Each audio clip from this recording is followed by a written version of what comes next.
নমস্কার, টার্গেট সাফল্যের তরফ থেকে আজ আরেকটি অনুচ্ছেদের ট্রান্সলেশন দেখানো হবে। অবশ্যই আজকের যে অনুচ্ছেদটি সেটিও একটি অত্যন্ত বিখ্যাত একটি লেখা থেকেই নেওয়া হয়েছে। তো আপনারা প্রোগ্রামটি দেখতে থাকুন, আর ভালো লাগলে অবশ্যই চ্যানেলটি সাবস্ক্রাইব করতে ভুলবেন না এবং আপনার মতামতগুলো কমেন্টস বক্সে অবশ্যই পাঠাবেন। ধন্যবাদ। আজকের অনুচ্ছেদটি নেওয়া হয়েছে সত্যজিৎ রায়ের একটি লেখা থেকে। প্রফেসর শঙ্কুর চরিত্রের উপরে একটি উপন্যাস লেখা হয়েছিল। তার উপরে উপন্যাসটির নাম একদম সবশেষে গিয়ে বলা যাবে, আপনারাও ভাবতে থাকুন। চলে আসি অনুচ্ছেদটিতে। কাল টাফায় পৌঁছেছি। রকেট থেকে নেমে দেখি বহু লোক আমায় অভ্যর্থনা করতে এসেছে। লোক বলছি, কিন্তু এরা আসলে মোটেই মানুষের মতো নয়। অতিকায় পিঁপড়ে জাতীয় একটা কিছু কল্পনা করতে পারলে এদের চেহারার কিছুটা আন্দাজ পাওয়া যাবে। বিরাট মাথা আর চোখ, কিন্তু সেই অনুপাতে হাত পা সরু, যেন কোনো কাজেই লাগে না। এদের সম্বন্ধে বিধুশেখর যা বলেছিল তা যে একদম ভুল সে বিষয়ে কোনো সন্দেহই নেই। আমার বিশ্বাস ব্যাপারটা আসলে ঠিক তার উল্টো, অর্থাৎ এরা মানুষের অবস্থা থেকে এখনো অনেক পিছিয়ে আছে এবং সে অবস্থায় পৌঁছতে ঢের সময় লাগবে। তো আমরা অনুচ্ছেদটিকে প্রথমে ছোট ছোট সেন্টেন্সে ভাগ করে নিই। তো প্রথম সেন্টেন্সটি কি আছে? কাল টাফায় পৌঁছেছি। ক্রিয়ার সঙ্গে ইয়াছি যখন যুক্ত হচ্ছে তার মানে সেটি প্রেজেন্ট পারফেক্ট টেন্সে হবে। পৌঁছনো অ্যারাইভ হতে পারে বা রিচ হতে পারে। কাল ইয়েস্টারডে, তাহলে আমরা সেন্টেন্সটিকে খুব সহজভাবে প্রেজেন্ট পারফেক্ট টেন্সে এইভাবে করতে পারি, yesterday I have arrived at টাফা। যারা অ্যারাইভের জায়গায় রিচ লিখবেন তারা ইয়েস্টারডে আই হ্যাভ রিচড টাফা। রিচের পরে কখনো কোনো প্রিপোজিশনের কিন্তু ব্যবহার হয় না। অ্যাট, ইন কোনো কিছু ব্যবহার কিন্তু রিচের পরে ব্যবহৃত হবে না। পরের সেন্টেন্সটি, রকেট থেকে নেমে দেখি বহু লোক আমায় অভ্যর্থনা করতে এসেছে। তো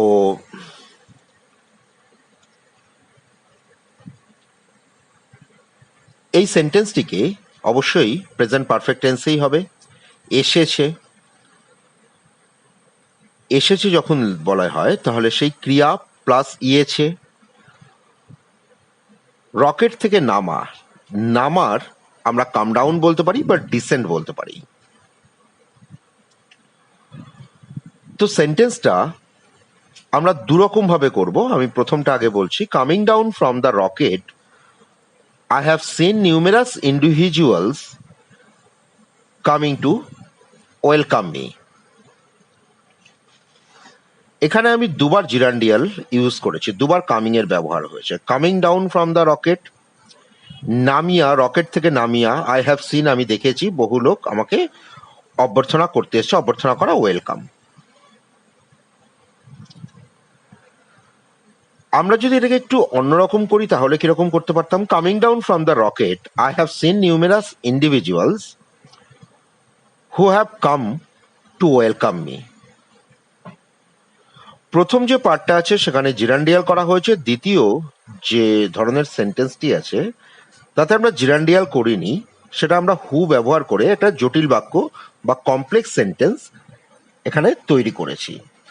দুটো বাক্যের মধ্যে যদি ফারাক বলা যায় তাহলে দ্বিতীয় বাক্যটি বেশিরভাগ প্রমিনেন্ট। প্রথম বাক্যটি খারাপ না, কিন্তু দ্বিতীয় বাক্যটি বেশি অত্যন্ত প্রমিনেন্ট। চলে আসি তৃতীয় বাক্যে। লোক বলছি, কিন্তু এরা আসলে মোটেই মানুষের মতো নয়। প্রথম পার্টটা কি? লোক বলছি। তো কে বলছে? রাইটার বলছে। তো এটা বলা যেতে পারে সেন্টেন্সটা এইভাবে, I am addressing them human. বলছি এখানে এখানে সে বা টক হবে না, এখানে অ্যাড্রেস হবে। কিন্তু এরা আসলে মোটেই মানুষের মতো নয়, প্রেজেন্ট ইনডিফিনিট টেন্স হবে। But they are not truly human at all. At all একটি ইডিয়ামস যার অর্থ হচ্ছে আদৌ। এরা আদৌ সত্যিকারের মানুষ নয়, আসলে মোটেই মানুষের মতো নয়। তো আসলে এখানে অ্যাট অল করে দেওয়া হয়েছে আদৌ, আদৌ এর ক্ষেত্রে মানে আদৌ করে দেওয়া হয়েছে। একটু মানে আসলে মোটেই মানুষের মতো আমরা যখন বাংলা থেকে ইংলিশে নিয়ে আসছি তখন তার ভাবটাকে পরিষ্কার করার জন্য এখানে অ্যাট অল একদম সব থেকে পারফেক্ট ইউজ হবে।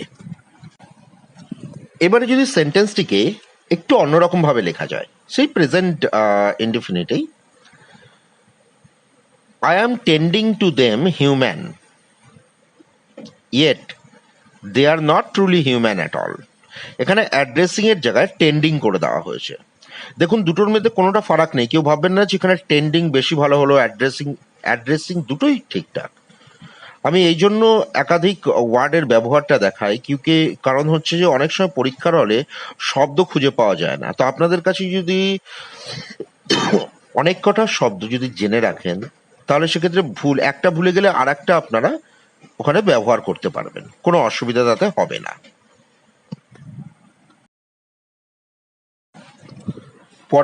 পরের সেন্টেন্সটা, অতিকায় পিঁপড়ে জাতীয় একটা কিছু কল্পনা করতে পারলে এদের চেহারার কিছুটা আন্দাজ পাওয়া যাবে।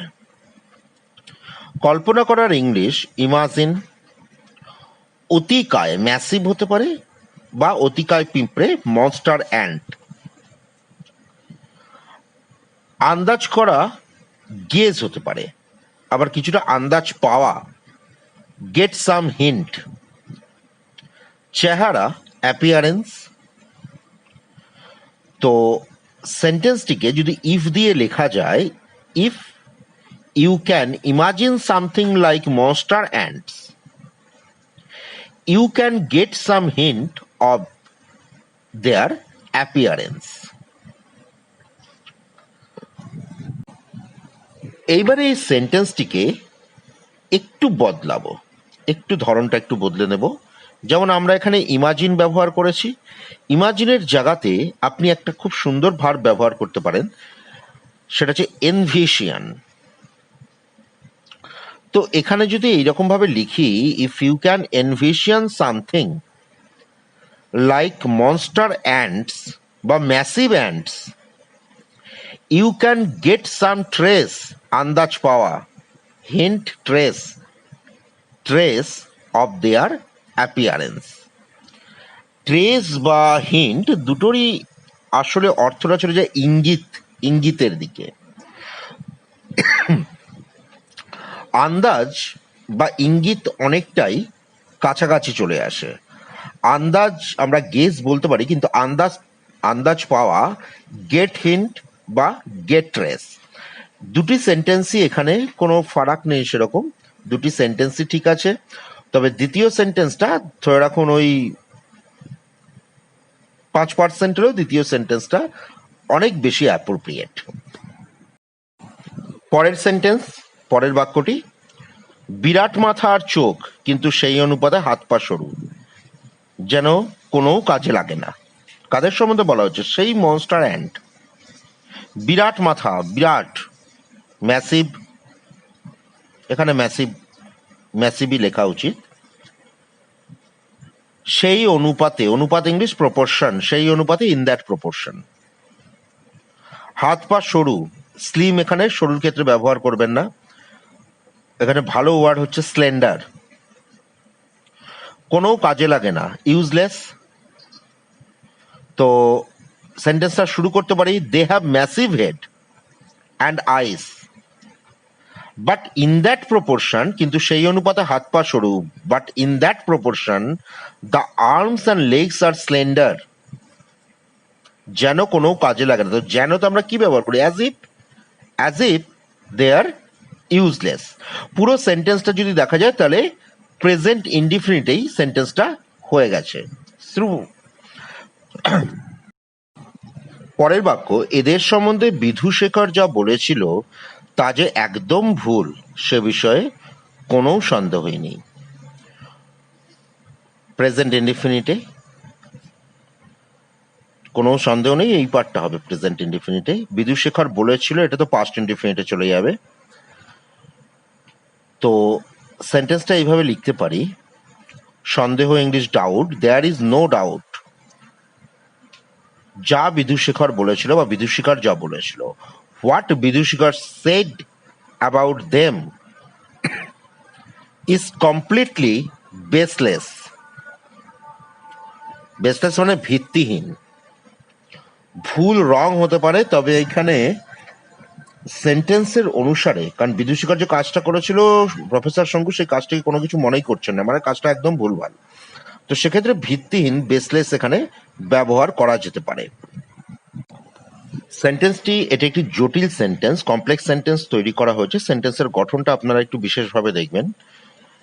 দেয়ার ইজ নো ডাউট হোয়াট বিদুষিকর said about them is completely baseless. মধ্যখানের যে পার্ট আছে, হোয়াট বিদুষিকর said about them is completely baseless, এই হোয়াটের সঙ্গে ইজ কমপ্লিটলি বেসলেস, হোয়াট এখানে দুটো সেন্টেন্সকে যুক্ত করেছে। আমার বিশ্বাস ব্যাপারটা আসলে ঠিক তার উল্টো। বিশ্বাস করা ইংলিশ বিলিভ, উল্টো অপোজিট প্রেজেন্ট ইনডিফিনিট টেন্সে হবে I believe the opposite is true, উল্টোটা সত্যি। আর কি হতে পারে, I believe that the matter is totally opposite. দুটো সেন্টেন্সের ক্ষেত্রে প্রথম সেন্টেন্সটা অত্যন্ত সহজ সরল, যদি ধরা যাক অনেক সময় কোনো কিছু মাথায় আসছে না, কি লিখবো, দ্য অপোজিট ইজ ট্রু, ঠিক আছে, মানেটা ঠিকঠাক কিছুটা চলে যাবে। দ্বিতীয়টা একদম পারফেক্ট সেন্টেন্সের জন্য। এইবারে তৃতীয় ধরনটা, যেটা এই সেন্টেন্সের ভাবের সঙ্গে 100% ঠিকঠাক হয়ে যাচ্ছে, I accept the inverse is valid. Inverse মানে বিপরীতটি, ভ্যালিড মানে ঠিকঠাক। মানে এখানে অ্যাকসেপ্ট এই জন্যই কারণ বিধুশেখর তার একটি মতবাদ দিয়েছিলেন, তো সেই মতবাদের বিরোধী মতবাদটা প্রফেসর শঙ্কু মেনে নিচ্ছেন। তো সেক্ষেত্রে বিলিভের থেকে পার্টিকুলারলি সেন্টেন্সটির জন্য, খালি বাক্যটির দিকে তাকিয়ে অ্যাকসেপ্ট বেটার ইউজ হয়ে যায়। পরের বাক্যটি, অর্থাৎ এরা মানুষের অবস্থা থেকে এখনো অনেক পিছিয়ে আছে, অর্থাৎ ইট মিনস প্রেজেন্ট ইনডিফিনিট। পরের সেন্টেন্সটা কি করবো, অনেক পিছনে থাকা মানে far behind. It means that they are still, এখনো, স্টিল মানে এখনো, they are still far behind the human condition, এখনো তারা মানুষের অবস্থা থেকে অনেকটাই পিছিয়ে আছে। এখন এই সেন্টেন্সটিকে যদি আমরা একটু ভাবটাকে যদি পরিস্ফুট করতে চাই, মিনসের জায়গায় আমরা ব্যবহার করি imply. It implies that they are as yet a long ways behind the human condition.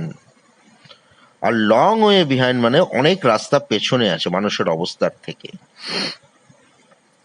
প্রথম সেন্টেন্সটি সাদামাটা সেন্টেন্স, যাদের ক্ষেত্রে অনেকেই এরকম বলে থাকে যে খুব শক্ত ওয়ার্ড ব্যবহার করা হয় ট্রান্সলেশনের জন্য, তাদের জন্য প্রথমটি সহজভাবে বোঝা যাবে। যারা একটু মানে যাদের কাছে স্টক অফ ওয়ার্ড আছে, ভালো রকম আছে, বা ইংলিশের উপরে সামান্য গ্রিপ আছে, তাদের জন্য দ্বিতীয় সেন্টেন্সটি পারফেক্ট, একদম ভাবকে পরিস্ফুট করে প্রকাশ করছে, সেন্টেন্সের সেন্সটাকে একদম 100% ঠিকঠাক রাখা হয়েছে।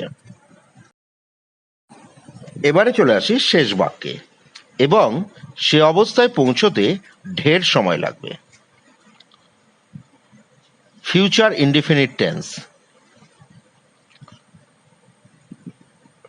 সময় লাগা, টেক এ লং টাইম, সেই অবস্থা, দ্যাট স্টেট। সেন্টেন্সটা খুব সহজ সরল ভাবে, and it will take a long time to reach that state, এবারে সেন্টেন্সটাকে একটু গার্নিশিং, একটু ডেকোরেটিভ করে দেওয়া যাক, সামান্য, খুব বেশি দরকার নেই। তো সেন্টেন্সটা কিভাবে করবো? And it will require a long time to arrive at that state. পৌঁছানো তো আমি আগেই বলেছি, রিচও ব্যবহার করা হতে পারে, অ্যারাইভ। এখানেই দেখুন সেন্টেন্সটি, আমি যখন অ্যারাইভ ব্যবহার করলাম তখন অ্যাট দ্যাট স্টেট লিখেছি, বাট রিচ যখন ব্যবহার করেছি তখন কোনো দ্যাট স্টেট ব্যবহৃত হয়নি। এই জিনিসটা মাথায় রাখবেন। অনেক সময় আপনাদের ডব্লিউবিসিএস প্রিলিমিনারি এক্সামিনেশন বলুন বা এসএসসি সিজিএল, এখানে অনেক সময় এই টাইপের সেন্টেন্স দেওয়া যায়, কারেকশন এররেও হতে পারে বা সেখানে প্রিপোজিশন ব্যবহার করার ক্ষেত্রে পারে ফিল ইন দ্য ব্ল্যাঙ্কসে। রিচের পরে কিন্তু কোনো প্রিপোজিশন কখনো ব্যবহার হয় না, যেটা হয় সেটা অ্যারাইভের পরে, আর অ্যারাইভের পরে সবসময় অ্যাড ব্যবহৃত হবে। তাহলে এবারে পুরো ট্রান্সলেশনটা একবার বলে নেওয়া যাক। Yesterday I have arrived at Tafa. Coming down from the rocket, I have seen numerous individuals coming to welcome me. I am addressing them human, but they are not truly human at all. If you can envision something like massive ants, you can get some trace of their appearance. They have massive head and eyes, but in that proportion, the arms and legs are slender, as if they are useless. There is no doubt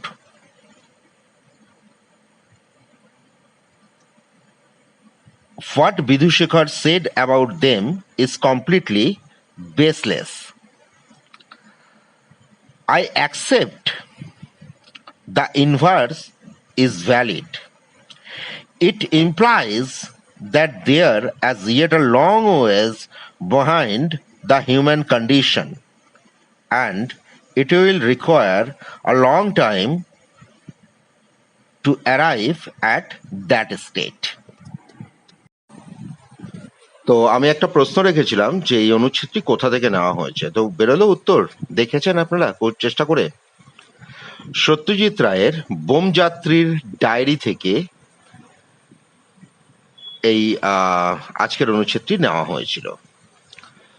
তো যাই হোক, আজকের মতো target সফলের অনুষ্ঠানটি এখানেই শেষ হলো। সবাই ভালো থাকবেন, পুজোতে আনন্দ করবেন। ধন্যবাদ।